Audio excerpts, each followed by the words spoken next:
നിങ്ങളുടെ വീട്ടിൽ ഒരു 20 മിനിറ്റ് കർത്താവിന് വേണ്ടി കൊടുക്കും. 20 മിനിറ്റ്സ്. നമ്മൾ എടുക്കുന്ന കാര്യം വല്ലതൊക്കെ ഉണ്ടെങ്കിൽ അച്ഛൻ പറയുവാണെങ്കിൽ സന്തോഷം. കൊടുക്കുന്ന കാര്യം മാത്രം ഞങ്ങളോട് പറയരുത്. കൊടുക്കാൻ പഠിക്കണം. ഹല്ലേലൂയ. കൊടുക്കാൻ പഠിക്കണം.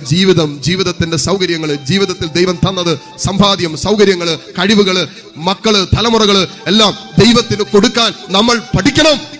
അത് കാശ് കൊടുക്കുന്ന കാര്യമല്ല ഇവിടെ പറഞ്ഞുകൊണ്ടിരിക്കുന്നത്. കാശൊക്കെ ഏറ്റവും ലീസ്റ്റ്. അത് ദൈവം തന്നതല്ല, അല്ല നമ്മൾ ഉണ്ടാക്കിയതാണ്. ദൈവം കഴിവ് തന്ന, ആരോഗ്യം തന്നുകൊണ്ട് നമുക്ക് കിട്ടി. അത്രേ ഉള്ളൂ. നിങ്ങളുടെ മക്കളെ, നിങ്ങളുടെ തലമുറകളെ സുവിശേഷത്തിന് വേണ്ടി, ദൈവരാജ്യത്തിന് വേണ്ടി കൊടുക്കണം.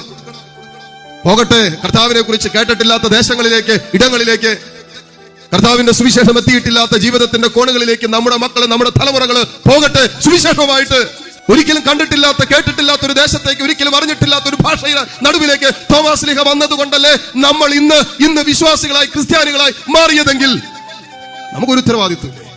യേശുവിനെ സ്വീകരിച്ച നമുക്കൊരു ദൗത്യമില്ലേ?